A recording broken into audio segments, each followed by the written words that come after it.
Rabbi Mijael Katz is a Chabad emissary in Johannesburg, South Africa.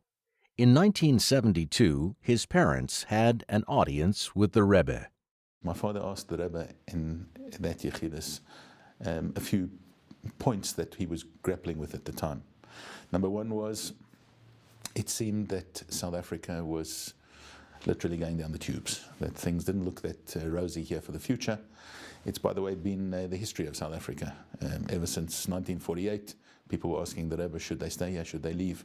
And in that Yechidus, my father asked that question as well. Perhaps I should preempt it with telling you that when he walked into the Yechidus with my mother, my father was then sort of this dapper English kind of rabbi look. And he also was known for, he had quite a lot of chutzpah. And the Rebbe said to him when he came in with my mother, my mother always describes that the Rebbe half stood for her. He lifted himself up from the chair. She was so impressed with his gentlemanly mannerism that he stood for her. And the Rebbe pointed to the two chairs that were in front of his desk and said, sit. And my father said, they told us outside that we shouldn't sit. So the Rebbe smiled and said, if you don't tell, I won't tell. And so they sat. And the one question, of course, was about staying in South Africa, and the Rebbe then said to them that he was aware of all the problems here. And he said, you know, we as Jews know what it means to suffer under a system that makes you into second-class citizens, and we can never condone such a system.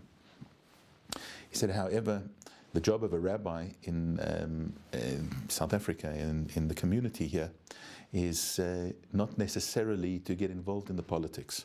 He said, you have problems in your community, you have all sorts of issues. He mentioned then drug abuse, that kids are going off the rails, that kids were getting involved in all sorts of things that they shouldn't be, the assimilation, intermarriage.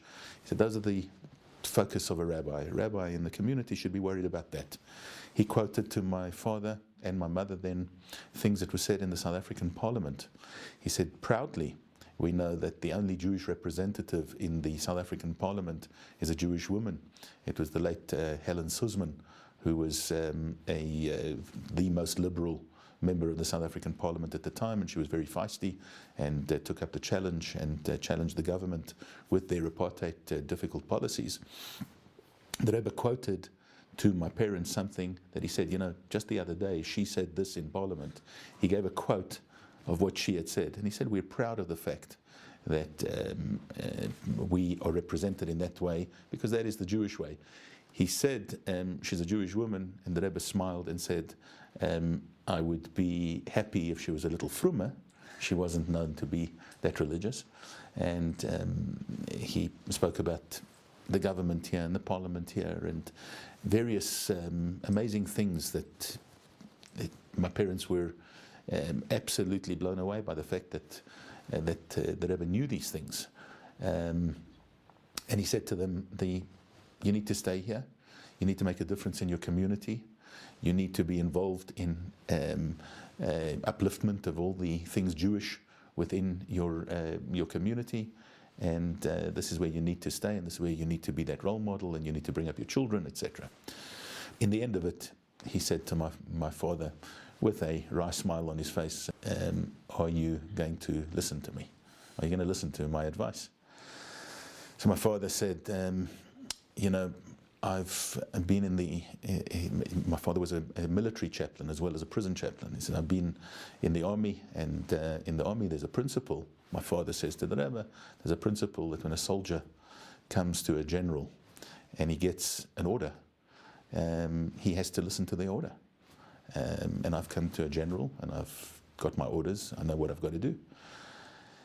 And the Rebbe said, it shouldn't be like that. It shouldn't be like that. The Rebbe said, my experience in the military is naval. I was involved with ships. And he said the job of a captain of a ship is that he cannot be the first one off the ship, he's got to be the last one off the ship. He's got to make sure that everybody is taken care of. And that's your job, that's why you've got to stay there. And he said, but now I don't want you to do this, because I said so. I don't want you to do this because you came to a general and you got an order. That's not how it should be. You should do it out of conviction. Speaking in English, remember, the Rebbe said, out of conviction, and you must do it with love. And that was the way that first Yechidus ended, and my parents were then ushered out of the room. 3 years later, my father returned there with my older sister, and as he walked in, the Rebbe greeted him and then said, "Are you still in Pretoria?" And he said, "Yes." And he said, "Out of conviction?"